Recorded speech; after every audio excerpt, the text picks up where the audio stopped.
Hey Eve, I wanted to check in about those materials that I asked you to have ready by tomorrow. I just wanted to make sure that you were actually going to be finished making them in time. I see they haven't been submitted and it's already so late. Hello, Mr. Brown. Thank you for reaching out to me outside of work hours. I'm a little confused as to what you mean by those materials for tomorrow. I thought that you knew your daughter Hillary was in charge of them. But I told her to go and ask her supervisors for help making them if it was going to be too difficult for her to do it on her own. Do you know that she's new to the company? Are you seriously going to pretend like it's okay to leave this work undone just because it was specifically assigned to you? I'm sorry if there's been some kind of miscommunication, Mr. Brown, but I've been checking in with Hillary every step of the way she's been doing this. And every time I've asked her if she's making progress or needs help, she always told me that things are going well. It was only today, right as I was supposed to be clocking out, that she came up to my desk and told me that she actually wasn't going to have it done on time at all. And that's when she asked me to take care of it for her. That's why I'm still at the office this late at night. So there you go. You admit that you were slacking off doing your duties as her supervisor and failed to assess actual progress being made. Honestly, I don't know why this company ever gives these kinds of roles to women. They always let their petty interpersonal drama get in the way of everything. And then you have the gall to try and put this all on an employee that you were supposed to be keeping an eye on? Sir, are you really trying to pin all of this on me when I'm the one working hard to make sure this all gets finished before tomorrow? It's obvious that you were being a bad supervisor and making Hillary feel uncomfortable coming to you with this matter. It's no wonder she waited until the last minute to ask for your help in finishing it up. You really need to think about the environment you're making for our employees. Even if that was true, the fact of the matter is that Hillary didn't ask for my help in finishing it. She gave me what she had done and told me to do the rest for her. She told me she had plans that she couldn't miss and then left the office. And now you're trying to pin this all on my daughter just because she had plans for tonight? Who knows how long she's had this on her agenda? Hillary is still young. Do you understand that? You shouldn't be wasting her youth with busy work. Besides, it's like you said, it was time to quit for the day, and there's no reason why my Hillary should ever have to work overtime. If you're not going to do your job in making sure she gets her work done during work hours, then of course it's all going to fall back on you. Are you serious, Mr. Brown? I told you that I checked in with Hillary over and over again. Well, clearly you were doing something wrong, or else none of this would have happened at all. Now quit trying to blame my daughter for your screw-ups. If my daughter asks you to finish her work for her, you just nod and say yes, ma'am. I hope you're ready to spend all night at the office. So you really aren't going to talk to your daughter about making sure this doesn't happen again? Do I understand that right? She has a right as an employee to refuse to work past regular hours. And as her superior in the office, you need to quit abusing your power and recognize that right of hers. If she says no to more work at the end of the day, then obviously any work that was left undone under your watch would fall to you. I really don't think that's the company policy. And anyways, it wasn't that she couldn't do the work, it's that she wasn't doing any work. Even though I was repeatedly reminding her to do so, not only that, but this isn't the only problem like this I've had with her. Well, you really do have some nerve trying to pass off all of your failures onto your underlings. You're the more experienced employee, so this is on you to fix. Okay, then I understand, but that being said, I do have one more thing to ask of you, sir. When we've gone out for company dinners, Hillary was paying for her share with the company's end of your party fund. Not only that, but she's been caught taking money from that fund to go out and eat by herself as well. This is a textbook case of embezzlement, and it really is a serious issue. So could you at least talk to her about that? Sir, are you really asking me to just overlook her stealing from the company? You really are such a cheapskate, do you know that? Do you really think that we're not going to be able to have any kind of fun events around here if one person is taking money out of the fund to treat themselves to lunch now and then? We're going to be just fine. And you really need to stop trying to get Hillary in trouble for every little thing she does. Sir, are you really asking me to just overlook her stealing from the company? Have you ever done something like this in your time here? Why do you keep using those words? Stealing? Embezzling? It's nothing like that at all. Well, it's just certainly not those things. I see. So then should I tell the rest of the staff to start paying for their own lunches with company money? Because it sounds to me like you're saying that's an acceptable thing to do. You know that isn't okay. If that many people were taking from the fund, then higher-ups would surely notice. That's why my daughter and I are the only ones who can do that. Got it? I really don't think that's true at all, and you really haven't made a convincing case for yourself. Well, if you don't like it, then you can just quit your job. What do you think about that? Because if you're not going to listen to what your boss has to say, then we don't need you here. Don't you ever forget your place in this company. I see. Well, okay, I suppose I understand the situation better now, at least. I'll finish the rest of Hillary's work before the end of the night. See you tomorrow, Mr. Brown.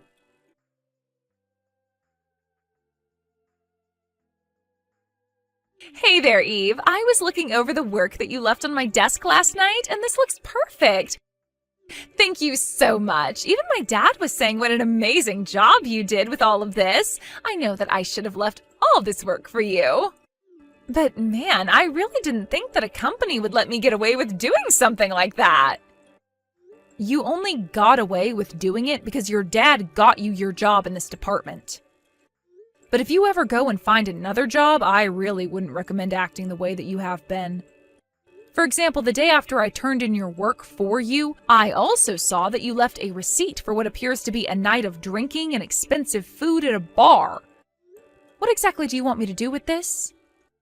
What do you mean, what do I want you to do with it? I used the company card to pay for it, so I want you to take it off our records. Well, this wasn't a work expense, so I guess what I'll do is create an invoice for you to pay back what you spent on the card. Oh, Eve, you really are just so funny. Do you know that? But now, this receipt is related to work. You see, I've had to drink more to keep up with the stress of this job, so therefore the company should be paying for my outings. I see. Well, as compelling as that is, that goes against company policy, so I'm afraid I can't make that happen. Oh, really? But I was talking to my dad, and he told me to just leave the receipt on your desk for you to take care of. So are you really going to pretend like you know more about how this company works than my dad? You do know that he's your boss, right? You really need to learn your place in this company, Eve. I appreciate your reminding me of that, but the thing is that your father doesn't have the right to make that call either. In fact, neither of you should be using company money for personal outings. Listen to me. You should know that I have a date with the CEO of this company, okay? So if things go well, then I am going to become the wife of the next CEO. That means that I'll be higher up than you could ever hope to be. I see. So you're basing this all off one date that you haven't had yet? Sometimes I wonder why I even bother with you at all. It's all part of my dad's plan to help us climb up this corporate ladder, and I am his secret weapon. I see. Well, that's just quite creepy, but it also doesn't have anything to do with me or this. So you can have whatever love life you want, but while you're at work, you are expected to do your job and follow the company rules. Yeah, some unmarried old hag like you would try and go on a power trip with me, but don't be jealous just because I'm getting married and you're still single. You keep going on about separating the personal from the business, and yet here you are bullying me all day just because I have a love life and you don't. That is not what is going on here in the slightest. I am talking to you every day about the fact that you never do any work.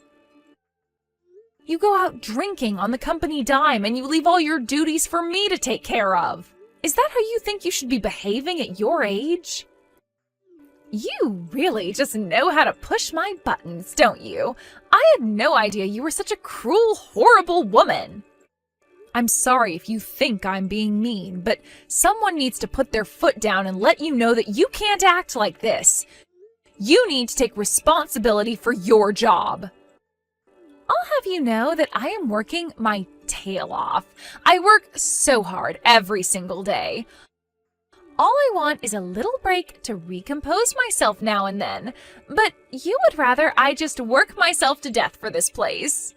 If you really can't handle the work being asked of you here, then maybe you should quit.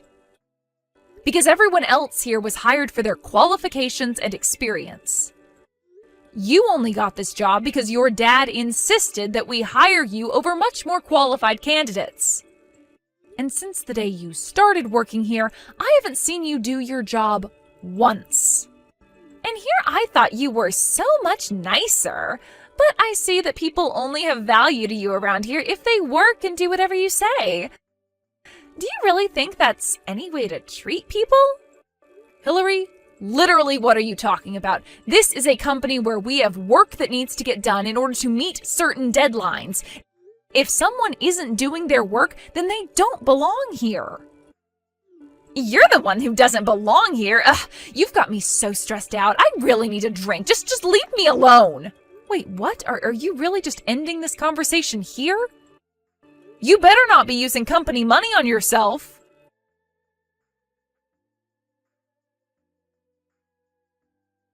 Hey, when are you finally going to learn to quit pushing my limits, huh? Did you know that your bullying finally made my poor daughter break down into tears? I thought I told you to learn your place in this company. My place in this company? My place in this company is as Hillary's supervisor. So if she doesn't do her work, I have a duty to speak to her about that. I really don't see how you can accuse me of doing anything wrong. Well, you've taken this way too far. I'm going to see to it that you're fired for what you've done to my daughter. You should have listened to me when I warned you the first time, but now you're really going to pay for it. And just what did I do that constitutes a fireable offense, huh? Because I haven't heard of any company ever choosing to defend an employee guilty of not working. I can't see how anyone would see my actions as incorrect. Except for the fact that you're forgetting that I'm our boss. Now submit your letter of resignation to me, and let's just get this over with. Okay then, I'll quit. But I won't be giving you my letter. I'll be handing it to my father. Your father? What do you mean? Don't tell me that you meant to type the company president, but you had a slip and typed out father instead? That's worse than calling a teacher mom in school. I mean, even up to the very end, you just keep making mistakes. That wasn't a mistake, although it wouldn't matter whether I called him dad, father, or the company president, since they're all the same person. Wait a second. What? Are you saying that your dad is the company president? That's exactly what I'm saying, Mr. Brown, and he isn't one to take nepotism lightly. It's clear to anyone who hears the facts about what's been going on who is in the right and who is in the wrong. So I hope you're ready for what's in store for you next. Wait, are you serious? I mean, I thought it was funny that you two share the same last name, but I thought it was just coincidence. I mean, both your last names were Smith. I thought that was just a really common last name. That's why I didn't even bother trying to hide my name. I figured that everyone would think the same way that you did. And so that's why I never told anyone who my real father was. But I don't understand. Why would they hide something as important as that from me, your boss? Because I really didn't think it was all that important, and because I don't like using my family to get what I want. I knew that if people knew who I was related to, that I would never be treated equally. But I should have known who you were. I mean, had I known that you were the daughter of the CEO, then I would never treated you like this. I see. So you're saying that the way you treat employees is all connected with how much influence they might have over your career? Because I'm afraid that I've already left my desk and was going to deliver my letter of resignation to the top floor. No, wait, stop. You can't do that, please. I can't be responsible for firing the daughter of the CEO. Please, let's just forget all about this, okay? You don't have to talk to your dad at all. Let's just all get back to work and pretend that none of this ever happened. I'm afraid that it's far too late to try and do any of that. Besides, what would getting back to work even mean in an office where you and your daughter treat this place like your personal playground? What are you talking about? But I promise you that the two of us are going to really start doing our jobs from here on out. I'm so sorry if you were concerned at all about our performance, but I promise to have a talk to my daughter about these very serious issues. Wow, you really about-faced so hard. I'm not sure whether I should be laughing or cringing at that. Who was the one who was just telling me that they would defend Hillary's slacking off? You're right. That was wrong of me, and I realize that now. I've been too soft on my daughter, and I promised to have a very stern conversation with her. Just please don't go and talk to your father about any of this yet. No, I really can't understand, and I am going to be talking to my dad. I have seriously had it with the two of you. You have broken so many rules and violated so many policies to just serve yourself and Hillary. Did you really think that I was just going to let you get away with all of this like it was nothing? I hope you can understand. Please, I really had no idea whose daughter you were. If I did, then I would have never acted in the way that I did towards you. It's just that, well, you know, these companies have strict structures, and sometimes I need to enforce them on underlings like I was doing with you. I wonder if you even realize the doublespeak that you engage in all of the time. Do you realize how many contradictions you're full of? Maybe if you actually showed any level of self-awareness, then I wouldn't feel the need to go through with this. Please, I'm begging you not to talk to your dad about this. It would cost me my job. Well, thankfully for you, my dad doesn't come back from a business trip until tomorrow. But he may have some words to exchange with you when he is back. Anyways, that's all I have to say on the matter.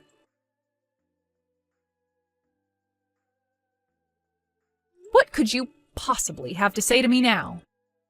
Are you really going to pretend like you're sorry for what you did just because you got caught? Besides, after what you pulled, the police are going to get involved too. But please, surely we can just forget about all this, right? I just lost my temper is all. I don't care what excuse you have yourself. Letting you stay in this office any longer is putting all employees at risk. I mean, you were really trying to hurt me, I could tell. But I guess you thought that just because I'm a woman means that I would be weak, huh? I just didn't expect you to be so strong. Well, I've been doing judo ever since I was little. I throw men twice your size and triple your strengths on the mat like it's nothing. But the fact that you tried to ambush me in the parking lot, cover my mouth with your hand, you're nothing but a coward. Please, I didn't think that you would be able to fight back. Just give me one more chance. I'll even work for free. Just please, don't go to the police about this. It's far too late for any of that. I've already told my dad everything. You should have seen how angry he got, but don't worry, you're still allowed on company property for one more day. After all, my dad still wants to talk to you. So anyways, go to the top floor and have your conversation with him. And by the time you're finished cleaning out your desk, the police should be on the ground floor ready to pick you up.